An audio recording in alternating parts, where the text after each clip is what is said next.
Good afternoon class. आज की इस क्लास में हम लोग ये चैप्टर कंटिन्यू करेंगे। चैप्टर नंबर 3 सिविक्स का है, why do we need a parliament. कल हम लोगों ने इसका बेसिक ओवरव्यू देखा था कि हमें पार्लियामेंट की ज़रूरत क्यों है, ये सारी चीज़ें हमने इसमें पढ़ी थी।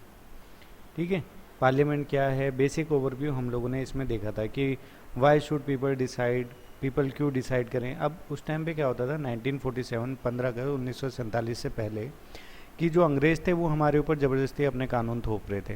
ठीक है, वो सब थोपने के बाद क्या है, मतलब अपनी बातें ज़बरदस्ती मनवा रहे थे। अगर कोई उनके खिलाफ़ कुछ बोलता था तो उसको पनिश करते थे या फिर मार देते थे। तो यही सब होता था। उसके बाद क्या हुआ, कॉलोनियल रूल के अंदर तो जो पीपल थे, ठीक है ना, वो सारे के सारे एक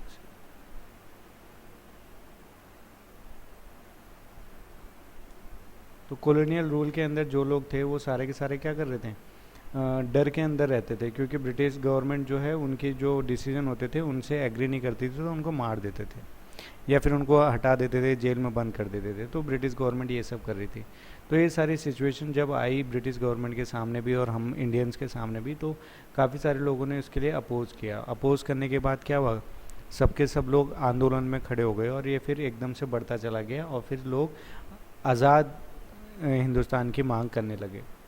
तो 1885 में इंडियन नेशनल कांग्रेस जो है उसने डिमांड करी कि लेजिस्लेचर में हमें भी राइट देना चाहिए और हमारे भी कुछ मेंबर होने चाहिए जो बजट से रिलेटेड और लोगों और क्वेश्चन पूछने से रिलेटेड उनको भी वहाँ पे अधिकार दिए जाएं। जैसे कि अब हमारे देश में पार्लियामेंट है, वहाँ पे सब लोग अपनी अपनी बातें रखते हैं।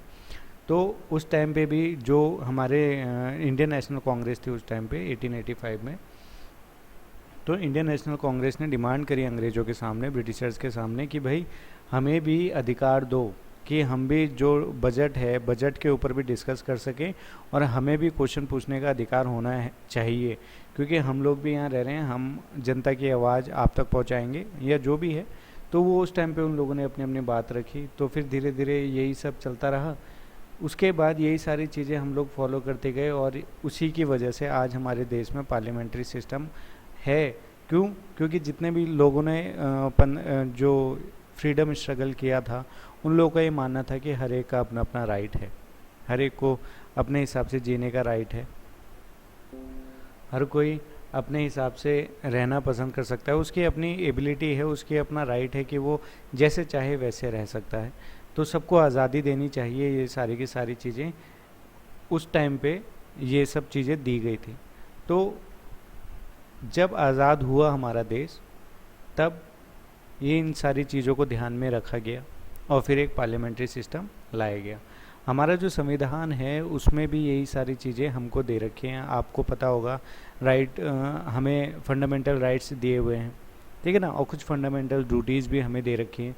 तो वो सारी की सारी इसीलिए दी हैं ताकि हर किसी को मतलब अपनी आज़ादी से वो देश में रह सकता है, उसको कोई रोक टोक नहीं होगी। वो जिस भी धर्म को मानना चाहे, जो करना चाहे वो कर सकता है, पर दूसरे इंसान का राइट क्या है वो ख़त्म नहीं होना चाहिए। ठीक है ना, ये नहीं कि आपको चिल्लाना है तो दूसरे को आपको गाना बजाना है, मान लेते हैं इस फुल स्पीकर में आप गाना बजा रहे हैं, तो ये आपका राइट है, आप बजाइए। पर अगर किसी दूसरे इंसान के राइट को आप वायलेट करते हो तो दिक्कत हो जाएगी।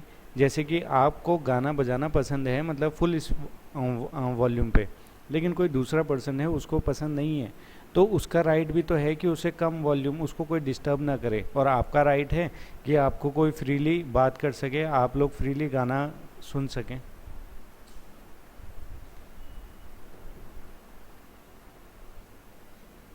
तो है ना, तो हम किसी का राइट को हम ख़त्म नहीं कर सकते। हर किसी को अपना राइट है, पर दूसरे के राइट को नहीं वायलेट करना। तो ये सारी चीज़ें हमें कॉन्स्टिट्यूशन में दे रखी हैं। तो फ्रीडम कॉन्स्टिट्यूशन में ये सारी चीज़ें भी लेके आई गई कि जो फ्रीडम स्ट्रगल में लोगों ने अपना पूरा बलिदान दिया, अपना सहयोग दिया, बढ़ चढ़ के उसमें हिस्सा लिया ताकि हमारा देश जो है वो आज़ाद हो, है ना। तो उनके लिए ये चीज़ें कॉन्स्टिट्यूशन में डाली गई कि भाई जितने भी एडल्ट हैं, यूनिवर्सल एडल्ट जो हैं, उन सबको भाई भारत में वोट का अधिकार तो होना ही चाहिए। पहले अंग्रेज़ों के टाइम में नहीं था, अंग्रेज़ों के टाइम में अडल्ट्स के लिए वोटिंग का वो नहीं था, ठीक है। तो पर जब हमारा देश आज़ाद हुआ तो हमारे देश में कहा गया कि भाई जितने भी एडल्ट हैं सबको अधिकार है वोट का, मतलब हर कोई चुन सकता है अपने द्वारा जिसको भी वो चुनना चाहता है इलेक्शन में जो भी खड़ा होगा। अब आ जाते हैं people and their representative. People क्या हैं? पीपल और उनके रिप्रेजेंटेटिव क्यों, मतलब क्या? Give one reason why you think there should be universal adult franchise. Do you think there would be any difference if the class monitor was selected by the teacher और elected by the students? Just एक सोचने वाली बात है, अगर class teacher, आपकी जो class teacher है वो आए और आपका मॉनिटर बनाए क्लास में, किसी एक को क्लास में मॉनिटर बना देती है, तो उससे फ़र्क पड़ेगा? या एक मॉनिटर ऐसा चुना जाए जिसमें जितने भी स्टूडेंट्स हैं वो सारे के सारे वोट करेंगे कि हाँ भाई हम इनको वोट करते हैं और यही मॉनिटर बनेंगे, तो उससे कोई फ़र्क पड़ेगा? अगर पड़ेगा तो क्या पड़ेगा, आप अपनी बात बताना, ठीक है। तो कंटिन्यू करते हैं पीपल एंड देयर रिप्रेजेंटेटिव में। Take off point of a democracy is the India idea of consent, that is the desire, approval and participation of people. देखो डेमोक्रेसी में क्या है कि एक आइडिया है किस चीज़ का, कंसेंट का। कैसे कंसेंट? कि जो उनकी इच्छाएं हैं, जो उनके अप्रूवल हैं और जो पार्टिसिपेशन है लोगों का, उन सब चीज़ों का, ठीक है। It is the decision of people that create a democratic government. ये पीपल का डिसीजन होता है कि वो एक डेमोक्रेटिक गवर्नमेंट चाहते हैं। And decision about it's functioning, और वो किस तरीके से काम करे, वो क्या उनसे काम करवाना चाहते हैं वो भी चाहते हैं। वो कौन चाहते हैं? हम लोग, पीपल। अब एक बात बताओ, आप क्या चाहोगे? भाई आप अपना काम भी करो, ठीक है, फिर देश का भी काम करोगे, कितना काम करोगे? ऐसे नहीं चलता ना। तो क्या होते हैं, कुछ लोग नेता जो लोग होते हैं वो खड़े हो जाते हैं, वो कहते हैं आप अपने काम में लगे रहो, बाकी देश को हम चलाएंगे, रोज़गार लाना, ये सारी चीज़ें करना, ये सारे काम हमको दे दो। तो वो क्या होते हैं, इलेक्शन में खड़े होते हैं, लोग उनको चुनते हैं। उनको चुनने के बाद जब वो सत्ता में आते हैं, पावर में आते हैं, तो फिर वो जनता के लिए काम करते हैं, ठीक है। तो पर किन के लिए करते हैं? जनता के लिए करते हैं। तो एक तरह से जनता ही उनको बताती है कि भाई हमारी ये समस्याएं हैं, आप इनको सॉल्व करो, भाई हम कुछ नहीं जानते, हमने आपको चुना है इसीलिए चुना है। The basic idea in this kind of democracy is that individual और the citizen is the most important person, and that in principle the government as well as the other public institution need to have the trust of these citizen। Basic idea क्या है इसमें democracy में कि हर एक individual यानी कि हर एक इंसान और जो भी सिटीजन है हमारे देश का, वो बहुत ही इम्पोर्टेंट पर्सन माना जाता है। क्यों?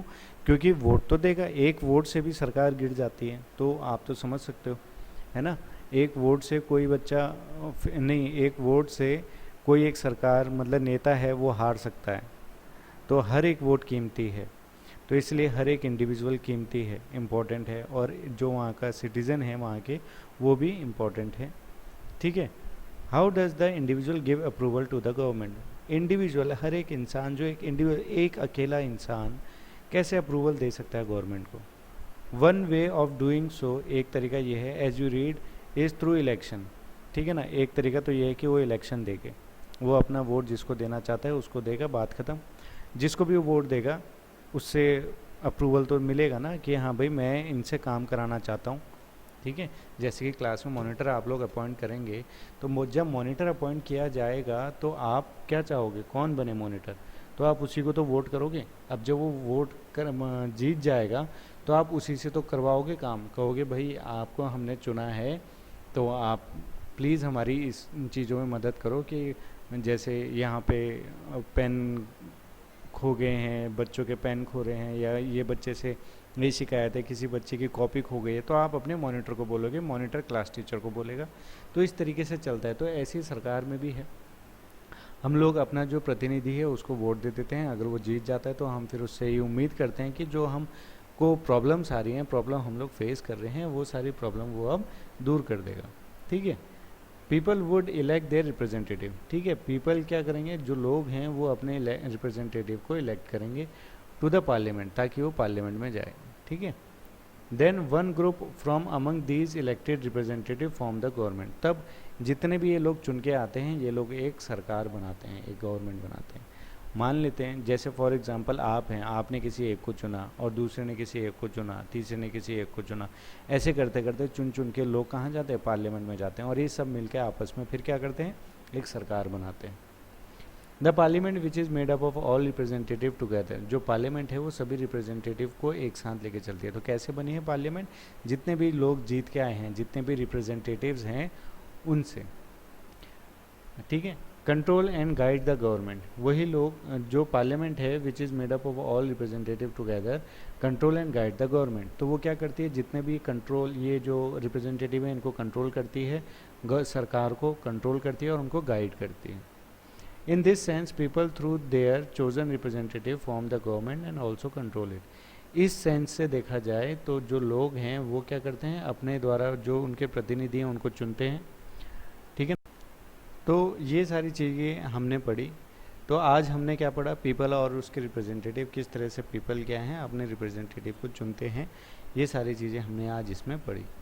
तो आज के लिए बस इतना ही, आगे की कंटिन्यू हम इस चैप्टर को करेंगे, वो करेंगे कल, ठीक है। आप लोगों को आना है और आप लोग इन सब के नोट्स बनाते रहिए, नोट्स बनाएंगे तभी काम पूरा होगा टाइम पे, अदरवाइज़ नहीं हो पाएगा, ठीक है। जैसे ही आप लोगों का काम पूरा होता है आप लोग व्हाट्सएप पे फ़ोटो खींच के इसको अपलोड कर सकते हैं, ठीक। Thank you.